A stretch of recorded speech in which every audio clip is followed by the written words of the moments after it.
Continuando con el tema número 1, fundamentos de contabilidad, vamos a estudiar ahora lo que son los dos grandes grupos de usuarios de lo que es el ámbito contable. ¿Quiénes utilizan esos informes o estados financieros que se emiten desde un departamento de contabilidad o que emite la persona que se encarga del registro de esas operaciones cuantitativas de la empresa? Hay en sí dos grandes grupos de usuarios, lo que son los usuarios internos y los usuarios externos. Dentro de los usuarios internos, ¿quiénes creen ustedes que se encuentran como usuarios internos? De primerito, los dueños de la entidad. Si yo tengo una empresa o constituyo una unidad económica que se supone que me tiene que generar un rendimiento, yo como dueña de esa entidad, lo primero que le voy a pedir al contable a finales de año, cuando termina el ejercicio económico, son los informes para saber si yo tuve ganancia o si tuve pérdida. Y si tuve ganancia y tengo unos socios, bueno, ¿cuánto nos toca a nosotros como socios? ¿Cuál es el beneficio que se está obteniendo allí? A un propietario de la entidad quizás, y eso es un mal común, porque los propietarios deberían estar muy inmiscuidos dentro de las operaciones de esa empresa, sobre todo las pequeñas y medianas empresas o pymes, porque ya las grandes empresas dependen. Una gran empresa puede tener accionistas y esos accionistas pueden ser unos accionistas que forman parte de la junta directiva, que forman parte de la toma de decisiones de la empresa, o unos accionistas de otras clases que existen. Por ejemplo, si la empresa cotiza en bolsa, que esos accionistas lo único que les importa es: ¿obtuve un dividendo o no? ¿Obtuve una utilidad? ¿Le gané algo a esa acción, sí o no?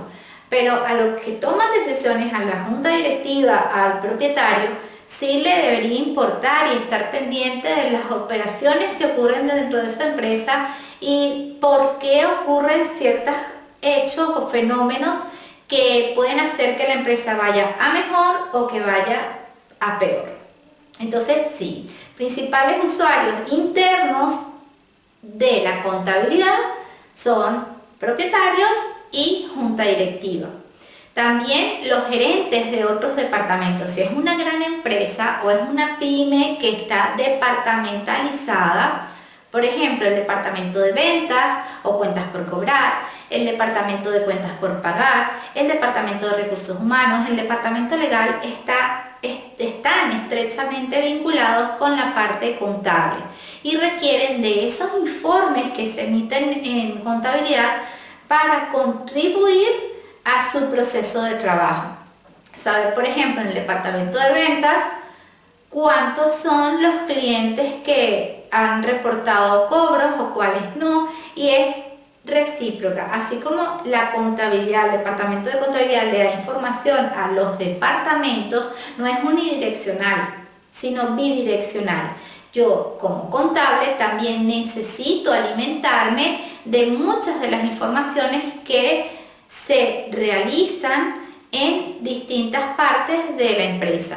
Por ejemplo, un contable necesita muchísimo la información de recursos humanos para lo que es el registro contable de las nóminas, de las prestaciones sociales, de las utilidades, de los bonos, de las deducciones que se tienen que registrar a cada uno de los empleados. También los contadores o contables necesitamos muchísimo el departamento legal para saber si la empresa o la entidad se encuentra inmiscuida en alguna demanda judicial y si eso afecta a las transacciones. Si yo como contable tengo que tomar la decisión de, bueno, es un hecho económico cuantitativo que afecta al registro y posteriormente va a afectar a los estados financieros. Entonces, toda la información es un engranaje. Y dentro de la empresa, pues sí, serían principalmente son los usuarios de la información. Desde el punto de vista externo, ¿quiénes usan la información contable? ¿Quiénes utilizan esos estados financieros tan bonitos que emitimos nosotros los contadores? Y pues la información de otro, no solamente los estados financieros, sino del libro donde se registran las operaciones día a día, cada uno de los análisis de las cuentas que se llevan en la contabilidad. Entonces, ¿quiénes usan eso que no estén dentro de la empresa, pero sí estrechamente vinculados? Pues bueno, tenemos potenciales inversionistas. ¿Por qué? Un potencial inversionista va a requerir la información financiera para saber hasta qué punto se le puede ofrecer un crédito a esa empresa, hasta qué punto se puede invertir y cuál es el futuro posible rendimiento que yo pueda obtener. A mí como inversionista, lo que me interesa de tu empresa es saber si tú en un futuro me vas a poder pagar a mí algún beneficio o rédito por ese dinero que yo estoy invirtiendo. También constituyen, y eso del día a día, usuarios externos de la contabilidad, los clientes y los proveedores. Recordemos algo muy importante, y es que con los clientes se tiene relación a partir de la venta o prestación de servicio que tiene la empresa.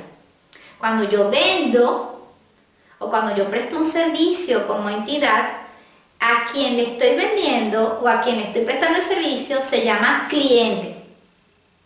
Y si ese cliente a mí no me paga de contado, sino que me paga a crédito, se va a generar en la contabilidad una cuenta muy importante y muy común, que es una cuenta por cobrar. ¿A quién? A ese cliente al que le estoy estableciendo la relación de venta o prestación de servicio. El cliente es el que genera el ingreso en la entidad. Otro grupo de personas también muy importante son los proveedores. ¿Y quiénes son los proveedores? Los proveedores son aquellas personas naturales o físicas o personas jurídicas, es decir, otras entidades, otras empresas con las cuales se tiene una relación a través de las compras o a través de los gastos. Por ejemplo, cuando una empresa adquiere una maquinaria, a quien se la compra es un proveedor.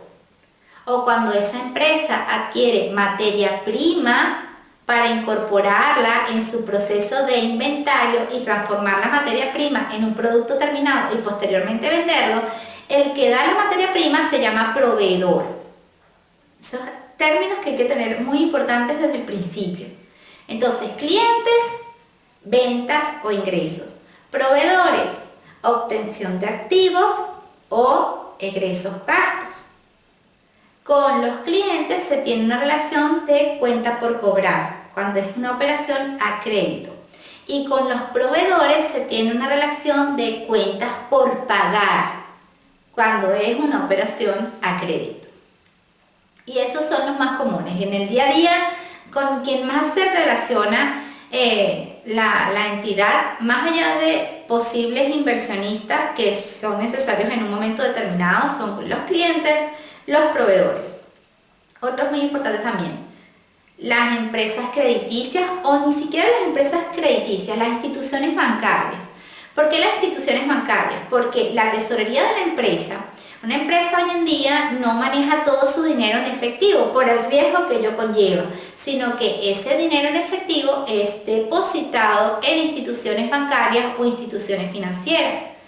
Además de la tesorería, también con las instituciones financieras se tiene una relación muy importante, que es la de obtención de préstamos, como por ejemplo capital de trabajo para poder adquirir nuevo propiedad, planta y equipo que me permita seguir operando o incrementar mi nivel de operaciones, o ese pequeño endeudamiento que es necesario en un momento determinado porque tenemos un ligero problema de liquidez. Entonces, las instituciones bancarias son usuarios muy generalizados y muy comunes que requieren la información contable. A su vez, nosotros los contadores necesitamos la información que emiten esas instituciones bancarias o financieras. Para nosotros poder llevar un registro, control de las cuentas de banco en la empresa, necesitamos los estados de cuenta bancarios que emiten esas instituciones. Y por último, pero no menos importante, dentro de este gran grupo de usuarios externos en la contabilidad, se encuentra el gobierno. Y generalmente la empresa o los dueños de la entidad a veces y esa es una muy mala práctica y se los digo por mi experiencia. Hay empresarios que lo que buscan del contable es: quiero una buena relación con el gobierno. Lo único que quiero es que busques cómo hacer legalmente para pagar menos impuestos. ¿Qué es eso? Un contador no está al servicio del gobierno, ni del fisco, ni de Hacienda. Eso es un área contable. Eso es un área de los estados financieros, lo que es la parte de impuestos. Y es muy importante, claro que sí.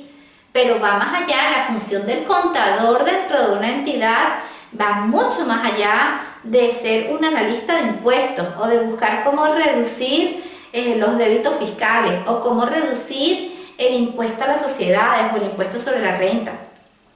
No, vamos más allá de eso, nuestra función está más allá de eso. Aunque muchos propietarios lo que enfoquen es siempre: el contador debe buscar cómo reducir la carga fiscal, cómo reducir la carga fiscal. No. Sí, son usuarios externos muy importantes y no hay que tenerle miedo al fisco. Es un deber por parte de la entidad lo que es llevar una política fiscal clara, transparente, ética y cumplir cabalmente con toda la normativa fiscal que existe en el país donde la empresa resida. ¿Por qué? Por el efecto redistributivo que tiene ese gobierno, que tiene ese Estado con el impuesto. Se supone que los impuestos son recabados para que el Estado como bienestar general de la población continúe. ¿Sí? Entonces, es importante. Más allá del fisco, más allá de las contribuciones fiscales y parafiscales que se realizan y que se deben registrar en la entidad, se encuentra también lo que es el gobierno desde el punto de vista de ayudas, subvenciones. Hay países donde el motor fundamental de muchas empresas que han logrado surgir es gracias a préstamos no solamente de las instituciones bancarias, sino también gracias a subvenciones y ayudas que presta el gobierno. Entonces no hay que mirar al gobierno únicamente como Hacienda, como el fisco, como que pagar impuestos. No, hay que ver el efecto redistributivo que genera el Estado y hay que ver, por supuesto, el Estado desde el punto de vista positivo de todas las ayudas que nos pueden brindar como entidad, como empresa. Además de esos usuarios externos que son los más comunes, también hoy en día existe una parte de ambiental. Un usuario ambiental que sería la sociedad en general para determinar lo que es el compromiso social por parte de las entidades. Eso está cada vez más en boga. Lo que es la responsabilidad social empresarial, lo que es la responsabilidad social medioambiental, que va de la mano esa responsabilidad social empresarial y medioambiental, va de la mano o apoyada muchísimo con el gobierno. El gobierno también es el que ayuda a tener las medidas de control para que esa empresa pues cumpla con esa responsabilidad. Entonces, resumiendo lo que es este módulo del tema 1, que son los usuarios de la contabilidad, dos grandes usuarios, internos y externos, y los dos grupos de usuarios son igualmente importantes. Algo también que debo destacar resumiendo este módulo es que la información contable que se registra, se clasifica y se emite tiene que ser idéntica para todos los usuarios. Yo no puedo emitir una información contable a consejo. Por ejemplo, emito un estado de ganancias y pérdidas para el mismo periodo y la misma entidad con las mismas operaciones, con ganancia para la institución que me va a dar el préstamo, pero con pérdida para el fisco para no tener que pagar impuestos. No, porque eso es un incumplimiento de deberes contables y fiscales y va a tener, por supuesto, sus consecuencias legales y penales. Entonces, hay que recordar, muy importante, que la información tiene que ser la misma en un periodo determinado para todos los usuarios, porque estamos partiendo, según el método contable, de la misma información, las mismas facturas, los mismos estados de cuenta bancario, los mismos contratos. Entonces yo no puedo emitir información contable para unos y para otros diferente. ¿Ok? Terminamos esta parte del módulo y nos vemos en la próxima clase. Hasta el próximo video.